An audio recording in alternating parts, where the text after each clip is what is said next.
Hey guys, Dusty here. Today I'm excited to be giving my first impressions review on a pretty unique shoe, the Sportiva Cyklon Cross GTX. Now first of all, just as a disclaimer, this isn't the typical type of shoe that I would purchase. As many of you know, I'm more of a road runner who sometimes dabbles in the trails, and this is certainly one of the more hardcore trail shoes out on the market. And I'd like to thank Tom and Julian of Sportiva for sending me a pair to review.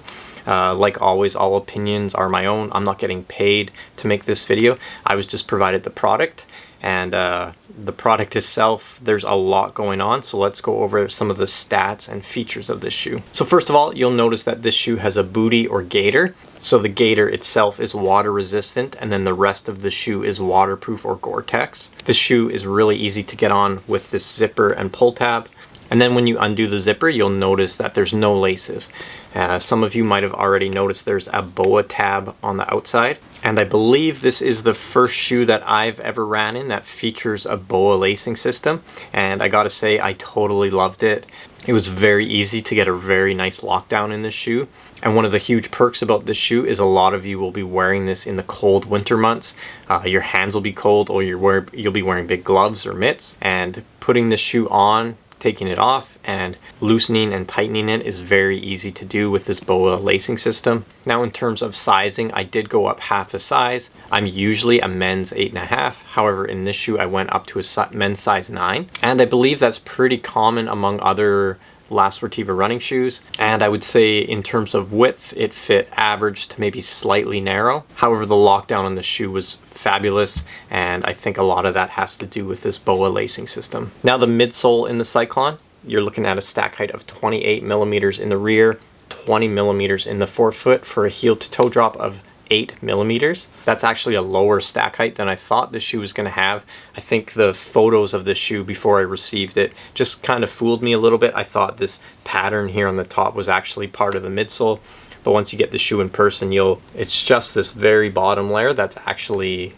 actual midsole. Even though the stack height is so low in this shoe, you don't really notice it out on the trails. This isn't a door to trail shoe. This is a purely off-road beast of a shoe, and I don't think the low stack height should be a deterrent from running in this. Another thing about the midsole is they have 2 stabilizer inserts. So that's essentially this long black piece. There's 2, one on the medial side, one on the lateral side, and that's just going to help make the shoe a little bit more stable upon every foot strike, and I definitely did notice it out on the trails. Alright, now the outsole. This is easily the beefiest outsole that I've ever ran in. So Sportiva is using their friction white rubber on this outsole, so it's going to be really grippy, really durable. The depth of these lugs are 7 millimeters, so you know the shoe is going to be able to handle mud, snow. And another thing I should mention, I just learned this recently, but Sportiva has spikes that you can actually screw into these lugs.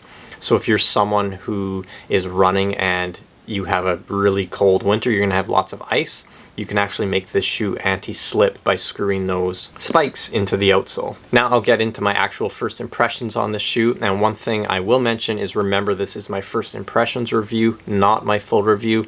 I'm gonna wait until I get some really bad weather, like torrential downpour, and hopefully we get a little bit of snow here on Vancouver Island, and I promise you I'll be the first one out on the trails with these shoes to really test them out. Alright, so first run in the shoe, I took them out for almost a couple hours in the trails, and to be honest, I had a blast. There were no issues with this shoe whatsoever. One thing I will mention though is my feet did get quite warm. So when I ran with the shoe, I was wearing a thicker wool running sock, and it wasn't that cold when I went out running. I believe it was 12 degrees Celsius. So take that with a grain of salt. A lot of you will be running in the shoe when it's quite cold out. I just noticed my feet did get quite warm at 12 degrees Celsius. Other than that, this shoe handled everything with ease. Had a little bit of technical single track, some wet sections, slightly muddy. The trail conditions weren't as bad as I was hoping they would be. Even did a fast descent on a non-technical logging road. I think overall for this shoe, it's a pretty niche use. I think it's mostly going to be really hardcore trail runners that purchase this, and it's mostly going to be a winter and really bad condition running shoe. But overall, just after one run, I gotta say this is probably one of the better made shoes I've ever put on my feet. And I would say the price reflects that. So in Canada, this retails for $275, and in the US, it's $235. But ultimately, that's going to give you a shoe that can handle the worst of conditions.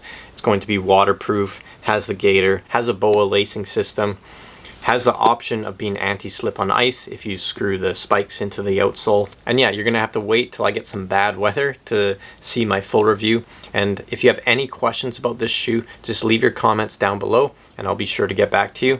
Like always, thanks for watching, and I'll see you in the next video.